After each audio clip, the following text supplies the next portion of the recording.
tao soloni melu hai ra luwe maku banru pigan kau makai ram tho goichang ni me tiki pungling nang tho galau lang pi chang rui nim nam pula ge tu na sa pigan kau pungling rui dau ka ne goichang da ai nim nam matung hap ma ge tiki aswan khang ti khang mak pi chang rui nim matung de ta na sana son pi luwe nu lo cham ko ra lu soloni me pau chau ba kam son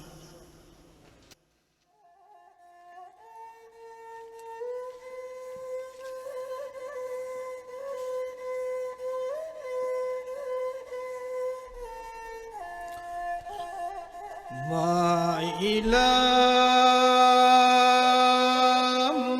mai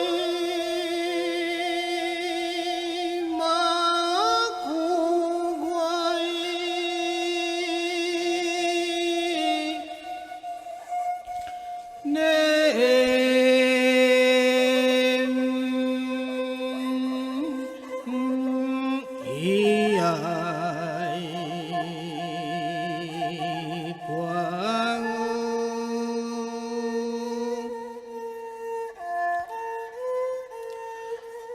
lên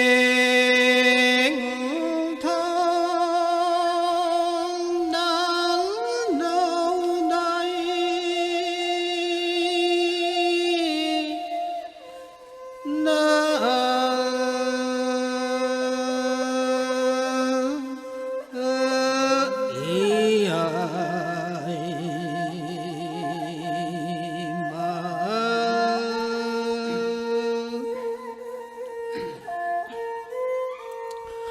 cô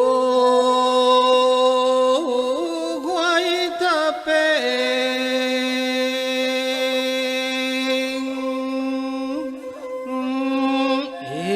đền ai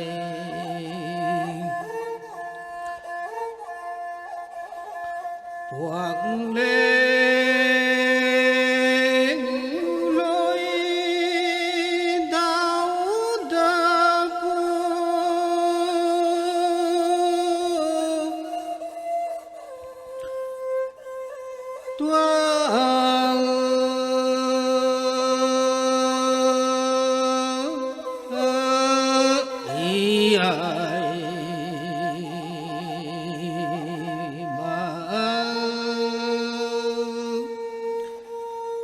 cô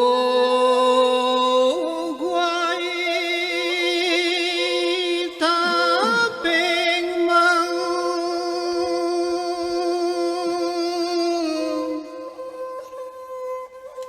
gợi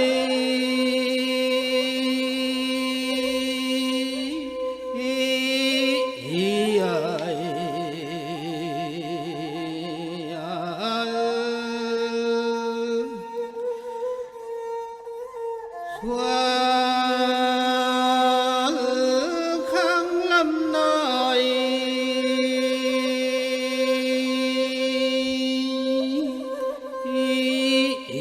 mang ai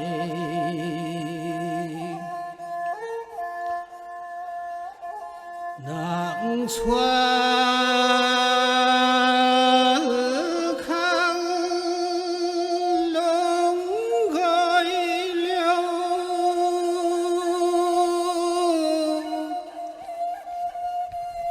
đời